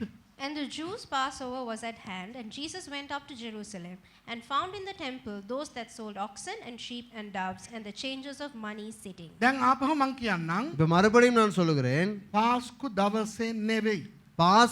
பஸ்கா நாளிலே அல்ல. This was not during Pesach or the Passover. පාස්කුව ළඟ. பாஸ்கு அந்த வருகிற அந்த நாட்கு அருகிலே. ඊට කලින් සෙනසුරාදා නෙවෙයි. அதுக்கு முந்தின சனிக்கிழமை அல்ல. This was not the previous Saturday. Why? Had it been a Saturday, they wouldn't have done what they did. ඒක සෙනසුරාදා නම් ඒගොල්ලෝ ඔය දේ කරන්නේ නැහැ. அது ஒரு சனிக்கிழமை நாளா இருந்தால் அவர்கள் அந்த காரியத்தை செய்திருக்க மாட்டார்கள். පාස්කු සතියේ அந்த பஸ்கா கிழமையிலே ඒ සඳුදා ඉරිදා ඒ වගේ දවසක තමයි ඔක උනේ. அந்த ஒரு ஞாயிற்றுக்கிழமையோ திங்கக்கிழமையோ இந்த மாதிரி ஒரு நாளிலே தான் இது நடைபெற்றது. හැබැයි කෝකට කොයි සිද්ධියට පස්සේද ඔක වෙන්නේ? ஆனால் எந்த சம்பவத்துக்கு பிறகு இது நடக்கிறது? ගලිලේ කානා නුවර හාස්කම කරායින් පස්සේ. கலிலேயாவிலே அந்த அந்த කානා නුවරේ. கானா ஊரிலே அங்கே செய்த அந்த அற்புதத்துக்கு பிறகு. So in chapter 2 you will see Jesus performing the miracle in Cana of Galilee, turning water into wine. වතුර මිදිඋෂ කරපු. அங்கே தண்ணீரை ரசமாய் மாற்றின அந்த அற்புதம். දැන් මට කියන්න இப்ப எனக்கு சொல்லுங்க, ඒක යේසුස් වහන්සේ කරපු කීවැනි හාස්කමද? அது இயேசு கிறிஸ்து செய்த எத்தனையாவது அற்புதம்? Was the miracle that Jesus did before cleansing the temple was his first miracle, correct? පළවෙනි හාස්කම. முதலாவது அற்புதம். උන්වහන්සේ කුරුසිපත් උනේ அவர் சிலுவையிலே அறையப்பட்டது පළවෙනි හාස්කමට අවුරුදු කීයකට පස්සේද? முதலாவது அற்புதம் நடந்த எத்தனை வருடத்துக்கு பிறகு? 3කට පස්සේ. 3.5 පස්සේ. 3 வருடத்துக்கு பிறகு. He was crucified 3 to 3.5 years after his first miracle. Okay? ඒ කියන්නේ යොහන් 2 උන්වහන්සේ දේවමාලිගාවට පැන්නේ. அப்படி என்றால் யோவான் 2ஆம் அதிகாரத்திலே அவர் இயேசு கிறிஸ்து தேவாலயத்துக்கு பாய்ந்தது පළවෙනි හාස්කමට පස්සේ. முதலாவது அற்புதத்துக்கு பிறகு. So in John 2 that Jesus paid the sudden visit to the temple transpired after his first miracle. Matthew 21 උන්වහන්සේ පැන්නේ. மத்தேயு 21ஆம் அதிகாரத்தில் அவர் பாய்ந்தது යොහන් 2ට අවුරුදු 3කට පස්සේ. හරි. யோவான் 2ஆம் அதிகாரத்துக்கு 3 வருடத்துக்கு பிறகு. So Matthew 21 Jesus paid the sudden visit 3 years after the John 2 visit. ඒ කියන්නේ දෙපාරක් යේසුස් වහන්සේ හදිසියෙම දේවමාලිගාවට පැන. அப்படி என்றால் 2 சந்தர்ப்பங்களில் 2 தடவை இயேசு கிறிஸ்து திடீரென தீவிரமாய் தேவாலயத்துக்கு வந்திருக்கிறார். So Jesus paid the sudden visits twice in his life. Correct? Fulfilling the prophecy of Malachi 3:1. Malachi 3:1 අනාවැකිය ඉෂ්ට කරා. மல்கியா 3ஆம் அதிகாரம் 1ஆம் வசனத்தின் தீர்க்க தரிசனத்தை அங்கே நிறைவேற்றுகிறார். එතකොට දෙකක් කතා කරලා ඉවරයි අපි. இப்ப 2 காரியங்கள் நாங்கள் கதைத்து முடிச்சிட்டோம். මාගේ දූතයා. என்னுடைய தூதன். My messenger, that was one. දෙක මේ ස්වාමීන් වහන්සේ තක්හානියෙන් හදිසියේ දේවමාලිගාවට පැමිණෙන එක. හරිද? இரண்டாவது இந்த கர்த்தர் இந்த தேவன் திடீரென தீவிரமாய் தேவாலயத்துக்கு பிரவேசிப்பது. ඒ කියන්නේ அப்படி என்றால் මලාකි 3:1 மல்கியா 3:1 මතෙව් 21 වෙන්න යන දේ සහ மத்தேயு 21ஆம் அதிகாரத்தில் நடக்க போகிற காரியங்களும் යොහන් 2 සිදු වෙන්න යන දේ අන්තර්ගත කරගන්නවද නැද්ද? யோவான் 2ஆம் அதிகாரத்தில் நடக்கிற காரியத்தையும் அது அங்கே அதை காண்பிக்கிறதா இல்லையா? ඔව්. ஆம். Which means Malachi 3:1 has in itself, in an abstract manner, concealed manner, what was going to happen in John 2 and Matthew 21. තේරෙනවද? விளங்குதா? ඒ කියන්නේ අභිරහසකින් අනාවැකියක් පවසනවා යේසුස් වහන්සේ දෙපාරක් කරන්න යන දේ. ரகசியமாக அங்கே அது 2 தீர்க்க தரிசனமாக 2 சந்தர்ப்பங்கள் இயேசு கிறிஸ்து செய்ய போகிற காரியத்தை அந்த இடத்திலே காண்பிக்கிறது. So two paradox prophecies are mentioned in 3:1. ඔන්න අවසාන දේ තුන්වෙනි එක. மூன்றாவது காரியம் ඒ තුනේ එක ඉතුරු ටික කියවන්න. 3:1 மிகுதி பகுதியை வாசியுங்கள். Malachi 3:1. Okay, Malachi chapter 3 verse 1, the remaining. மல்கியா 3ஆம் அதிகாரம் 1ஆம் வசனத்தின் இறுதி பகுதி. එසේය නුඹලා ආශාවන ගිවිසුමේ දූතයා එන්නේ යයි සේනාවල ස්වාමීන් වහන්සේ කියනසේක. නුඹලා ආශාවන ගෙවිසුමේ දූතයා. අන්න වෙන කෙනෙක් දැන්. நீங்கள் தேடுகிற ஆ, ஆண்டவர் அதுதான் வேணும். நீங்கள் அப்போ விரும்புகிற உடன்படிக்கையின் தூதனுமானவர் தம்முடைய ஆலயத்துக்கு சரி. தீவிரமாய் வருவார். உடன்படிக்கையின் தூதனானவர். யா, Even the messenger of the covenant, thank you. Messenger of the covenant. Okay, sit down. Messenger of the covenant. givissume dūtaya.